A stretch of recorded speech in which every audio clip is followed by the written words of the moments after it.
Bonjour à tous, il est midi, donc je vous propose de commencer du coup cette conférence, cet atelier. Donc je suis ravie d'être parmi vous aujourd'hui. J'espère que c'est réciproque, que ça fait 2 ans qu'on n'avait pas fait un aussi beau salon. Donc merci à tous d'être présents et d'être venus assister à cet atelier. Je me présente, je suis Emmanuelle Lecoq, je suis la directrice commerciale au sein du groupe Figaro et plus particulièrement sur la partie neuf, Figaro Immo Neuf. Je suis aujourd'hui accompagnée de Jonathan Bordereau, qui est le CEO et le cofondateur de la société Golden Bees. Et je suis accompagnée également de Mathieu Ferragu, qui est le directeur de l'acquisition de chez Nexity. L'atelier aujourd'hui qui nous anime, c'est l'acquisition de leads grâce à la programmatique. Vous allez voir que c'est une solution unique sur le marché. Et aujourd'hui, nous sommes ici pour en discuter et vous présenter un cas client pour vous donner du coup les retours marché. John, je voulais commencer avec toi dans un premier temps. On entend un petit peu parler de tout et de rien et de son contraire sur la programmatique. Est-ce que tu peux nous en dire quelques mots et quelle est la vocation de Golden Bees? Bien sûr, merci Emma pour l'intro. Bonjour à toutes et à tous. Donc, je suis Jonathan ou John pour les intimes et je suis le CEO et le cofondateur de Golden Bees. À la base, Golden Bees, c'est une société que j'ai créée il y a un peu plus de 6 ans. Et la logique, c'était de faciliter la mise en relation entre les personnes qui cherchent un emploi et les recruteurs qui cherchaient les bons candidats. Donc la société s'est développée, on a commencé à 4 et aujourd'hui on est plus de 60.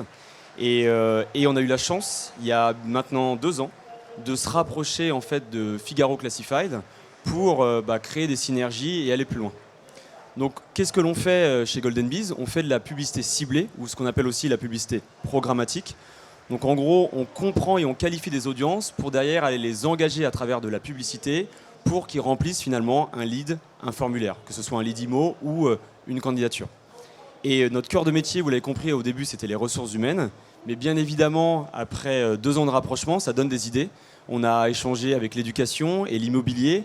Et finalement, c'est avec l'immobilier qu'on a pu s'accrocher. Et on a commencé finalement à tester ce que l'on faisait pour nos propres besoins, pour ensuite réfléchir à le commercialiser. Et quelque chose qui est hyper important, et Mathieu va nous en parler par la suite, c'est que le programmatique, peu importe comment on l'évoque, parce que la programmatique, ce n'est pas de la magie, hein, bien évidemment, c'est de la publicité ciblée.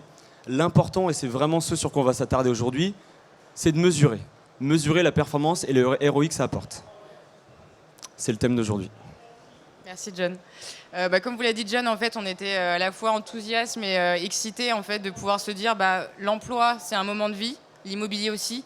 Donc finalement, on est sur des problématiques assez communes. Et c'est comment, en fait, avec la data du groupe Figaro, donc c'est plus de 43 millions de visiteurs, que ce soit sur nos sites, sur les sites de presse, etc. C'est comment, avec cette cible en fait, intentionniste immobilier, on pouvait réussir en fait, à travailler ensemble et à faire un test sur la programmatique qui est encore une fois une exclusivité du coup sur ce secteur. John a sa propre DMP, nous on a une audience qu'on peut segmenter, qu'on peut collecter, et donc c'était comment on pouvait répondre du coup à toutes les problématiques qui vous animent aujourd'hui dans l'immobilier. Mathieu, du coup tu as été le premier client à nous faire confiance, donc à ce titre je tenais encore une fois à te remercier. Je voulais que tu partages un petit peu en fait du coup ton expérience, puisque tu as fait du coup plusieurs activations avec nous. La première question que j'avais à te poser, c'est tu as été le premier à tester cette solution. Qu'est-ce qui t'a séduit finalement dans notre proposition de valeur? Bonjour à tous. Ce qui m'a intéressé en fait dans toute cette approche, c'était de pouvoir unir en fait les deux mondes entre les données en fait de Figaro, toute la partie en fait segmentation que tu évoquais, l'expertise et l'expérience en fait que peut avoir Golden Bees par rapport au secteur en fait de l'emploi que je connaissais un petit peu avant dans mes expériences passées, et donc de pouvoir faire l'union des deux mondes pour essayer en fait d'aller chercher de l'acquisition, d'aller chercher en fait des contacts pour pouvoir alimenter en fait notre tunnel de transformation. Donc c'est vraiment ce trait d'union qui nous donne envie en fait d'expérimenter, et on a plutôt été content en fait de la première expérience puisqu'on a renouvelé après. Donc, si vous voulez un cas un petit peu concret, c'est vrai que j'en ai pas parlé, on peut prendre le cas d'une internaute qui s'appellerait Olivia, qui chercherait un T3 à 380 000 euros par exemple à Levallois, qui arriverait sur le site Figaro Immo Pro, et finalement en fait du coup qui n'aurait pas forcément vu les programmes de Nexity, et donc du coup grâce aux réseaux sociaux et à Facebook, on va pouvoir sous forme de carrousel du coup lui pousser ce lot Nexity qui correspond parfaitement à son budget et ses critères. Et du coup pouvoir faire une réservation par la suite. La deuxième question que j'ai, et je pense que je ne suis pas la seule à à me la poser, c'est il y a beaucoup de gens qui disent que les leads sur les réseaux sociaux, c'est un peu des leads poubelles, qui ne sont pas toujours de qualité, et qu'on n'arrive pas forcément à transformer. Qu'est-ce que tu en penses sur ce sujet ? C'est une question un peu plus complexe. Sur la partie... les leads, de toute façon, de meilleure qualité sont les leads qui viennent directement des univers affinitaires. Donc tout ce qui concerne en fait les portails affinitaires, puisqu'on est vraiment sur une expérience qui est le plus aboutie quand on est en fait un prospect ou quand on est en fait une recherche en fait d'expérience en fait immobilière. Donc c'est sûr que si on compare directement à tout ce qui est portail, Figaro ou d'autres acteurs qui sont présents, il est difficile en fait de pouvoir dire c'est quali. Cependant, quand on est en fait dans cette approche en fait Google, Facebook ou d'autres acteurs en fait qu'on peut avoir qui sont sur des leviers plus digitaux, propres en fait au segment au segment digital de la communication. Là par contre, oui, il y a une déperdition, mais cette déperdition est à prendre en compte et à piloter dans le parcours que l'on va mettre en place sur la requalification, sur l'expérience qu'on a proposée, peut-être en fait sur le nurturer en fait les contacts, de manière à générer en fait de la valeur ajoutée sur tous les contacts qui sont générés. L'important en fait sur ces différents types de contacts, c'est que ça vient en fait grossir en fait une base de données qu'on peut réengager, requalifier. Peut-être que le parcours était trop simple sur les plateformes sociales, sur Google ou autres, et que c'est à ce moment-là qu'il fallait un peu muscler son jeu sur la qualification et l'expérience de manière à ce que peut-être que c'était pas le bon moment, peut-être que dans un mois ça sera plus en fait le moment ou dans 2 mois. Donc tout en respectant les règles de consentement, de RGPD et tout ça, de pouvoir en fait réengager et de pouvoir définir le moment à lequel en fait on doit réexploiter, réengager en fait l'internaute. Donc le lead poubelle, si on garde les mêmes KPI, pour revenir à la question, si on garde les mêmes KPI que ce qu'on peut avoir sur un portail, oui. Si on fait évoluer en fait ces KPI par rapport en fait à l'expérience et à la réexploitation qu'on peut avoir derrière, le lead peut être en fait assez intéressant. Est-ce que du coup, par rapport à la première fois et la deuxième activation, le fait qu'on ait directement un formulaire où on peut remplir sur Facebook et non pas une redirection sur le portail, est-ce que tu as vu une différence du coup de taux de transformation ? Le fait d'avoir une redirection sur un formulaire quand on est en fait sur Facebook, on casse en fait l'expérience. Donc on est sur quelque chose qui devient en fait avec une sorte de couture. Donc automatiquement ça bloque. Donc on est sur, ça demande en fait à l'internaute de s'engager un petit peu plus, et donc on voit que le taux de transformation est pénalisé. Quand on a en fait un facilitateur qui est en fait le format lead gen qu'on peut avoir sur Facebook, là directement en fait l'internaute va directement se qualifier, et donc on va avoir un taux de transformation plus élevé dans la réalisation du contact. Cependant, on va perdre en qualité derrière, puisqu'on va avoir en fait une volumétrie plus importante et une déperdition sur ce qu'on pourra observer quand on passe en fait à notre centre de relation client pour toute la partie requalification. Donc entre les deux, oui, on gagne en fait en qualité de taux de transformation de action publicitaire à contact. Par contre, en contact à prise de rendez-vous ou autre, là par contre, ça peut pénaliser. Donc c'est une expérience qu'en fait c'est des A/B tests en fait qui sont à réaliser, mais on n'est pas fermé ni à l'un ni à l'autre en fait. Ça va dépendre en fait vraiment du discours que l'on va apporter. Il faut juste en fait avoir en tête que si on arrive à avoir plus de contacts, on va en baser notre CRM, c'est très bien. Par contre, si on va avoir plus de contacts, on va aussi avoir plus de déchets. Donc il faut avoir en fait un parcours de qualification à adapter. Oui, vous êtes connu et reconnu pour avoir du coup un call center de qualité et qui est en capacité de traiter les leads on va dire assez rapidement. Donc du coup, ce que tu es en train de nous dire, c'est finalement c'est toute une stratégie média entre du lignage, des activations sur Facebook, la programmatique Figaro peut-être demain. C'est quoi la suite du coup Est-ce que ça deviendra une routine entre guillemets d'acquisition de leads pour Nexity sur 2022 ? Ça doit devenir en fait de toute façon une routine d'acquisition de leads de manière générale, pas que pour Nexity, même pour d'autres acteurs et d'autres secteurs. Ça allait déjà sur d'autres secteurs, donc de toute façon c'est un peu le sens de l'histoire. Ce qu'il faut avoir en fait après derrière, ce qu'avait souligné en fait justement John, c'était le côté en fait mesure. Donc il ne faut pas réfléchir en fait en standalone en fait les différentes actions. Il ne faut pas en fait réfléchir uniquement la programmatique d'un côté, le lignage de l'autre, l'acquisition de leads et ainsi de suite. Il faut réfléchir en fait sur une expérience utilisateur. Un utilisateur quand il va sur Internet, il ne va pas que sur une plateforme, il ne va pas que sur une interface de lignage, il va en fait basculer de l'un à l'autre, il va rechercher de l'information. Donc il faut aussi qu'on ait une agilité dans notre mesure pour bien piloter l'attribution et la contribution de nos différentes actions. Donc oui, ça continuera et ça fera partie en fait de nos leviers d'accélération, puisque sur tout ce qui est lignage et la présence en fait qu'on peut avoir de manière classique entre guillemets et affinitaire On arrive à un niveau de saturation qui est de toute façon, on a peu de marge de manœuvre pour pouvoir accélérer encore plus. Donc là, ça permettrait en fait d'aller accélérer et d'aller remonter peut-être dans le parcours, d'aller un peu plus haut dans le funnel sur les étapes de considération, peut-être de notoriété, comme tu l'évoquais sur le ciblage tout à l'heure en disant Olivia, c'est Olivia, hein.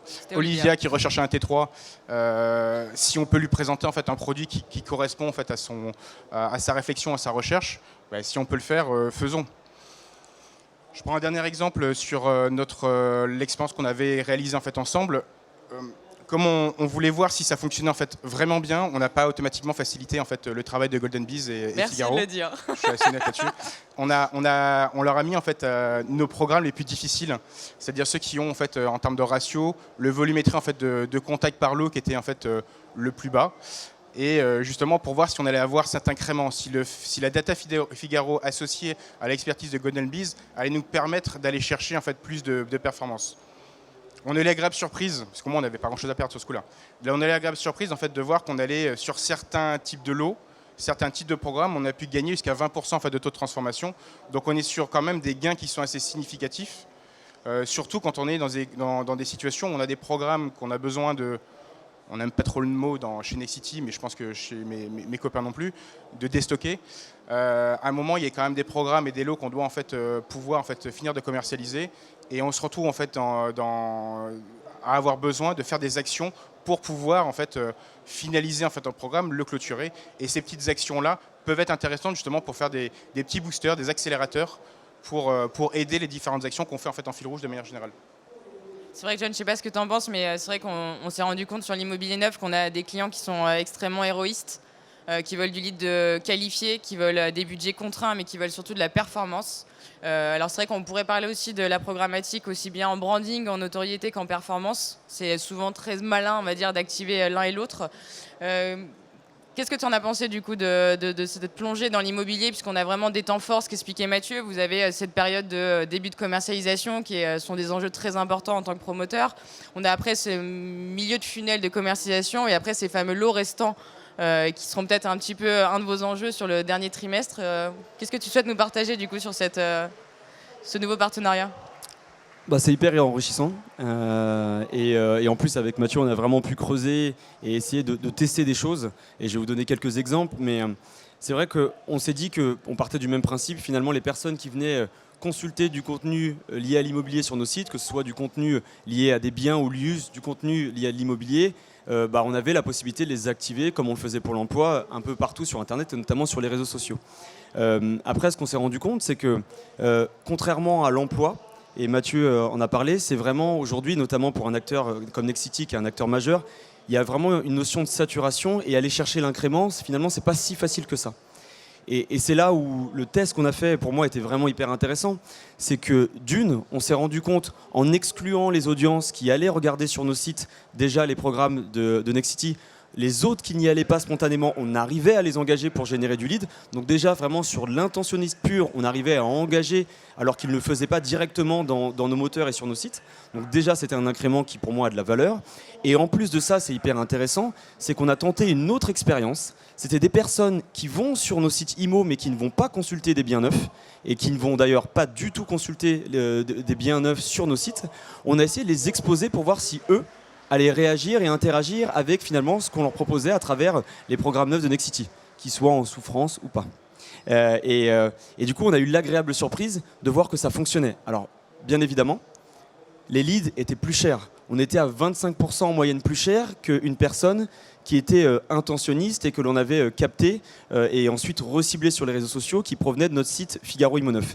Mais de voir dans un marché en saturation hyper compliqué qu'on arrive à aller chercher un incrément sur des personnes qui ne viennent pas spontanément, c'est le type d'insight qui me fait comprendre que le programmatique IMO a de l'avenir. Est-ce que tu vois des différences du coup entre le marché de l'emploi et de l'immobilier ou des similitudes du coup sur ton expérience ?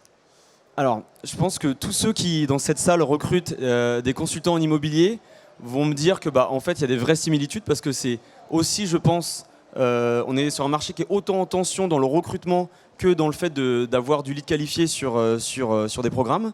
Donc oui, et particulièrement en ce moment, en post-Covid, on voit qu'on a vraiment une tension dans l'emploi, une tension sur les profils commerciaux, et d'autant plus dans l'immobilier.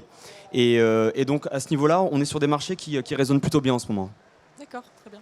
Est-ce que vous souhaitez ajouter quelque chose sur ce partenariat ou je laisse place à l'auditoire pour quelques questions? Mathieu? Est-ce que vous avez des questions sur la programmatique en général, sur des activations? Je vous laisse la parole. Je sais que vous avez faim, ne soyez pas timide. Pas de questions? Si? Je vais me déplacer. Hop. Alors, est-ce que ça peut être aussi une bonne solution pour l'immobilier de prestige? Tu veux répondre, John? Ouais, je vais répondre. Plus on est sur quelque chose de niche, plus on est sur quelque chose de compliqué, mais je pense que je vais rien vous apprendre. Pourquoi? Parce que le potentiel de lead, le potentiel de prospect vraiment intéressant, s'amenuise. En revanche, on est en train de réfléchir avec des promoteurs à tester des choses, notamment sur les leads investisseurs.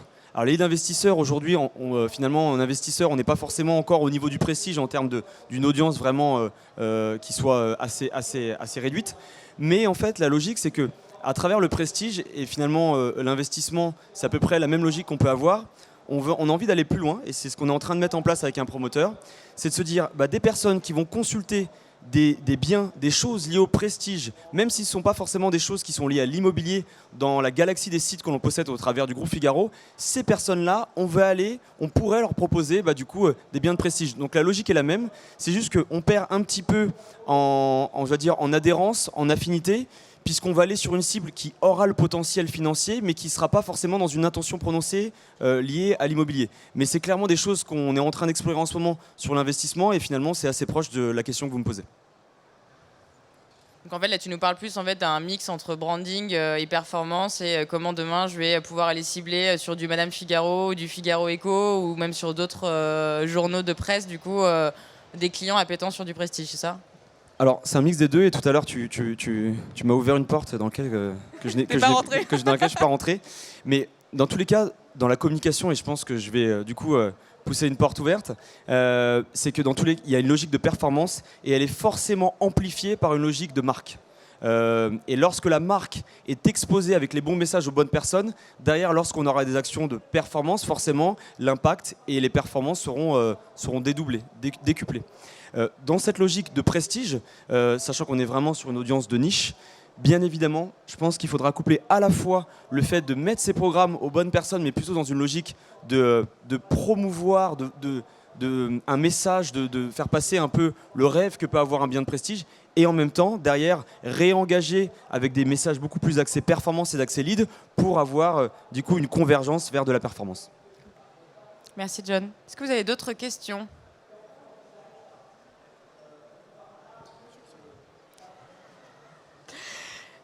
Mais si vous n'avez pas d'autres questions, je vous remercie. Merci John et merci Mathieu d'avoir été présents à cette conférence.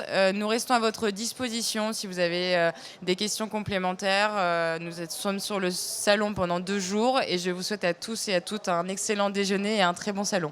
À très bientôt, au revoir. Au revoir.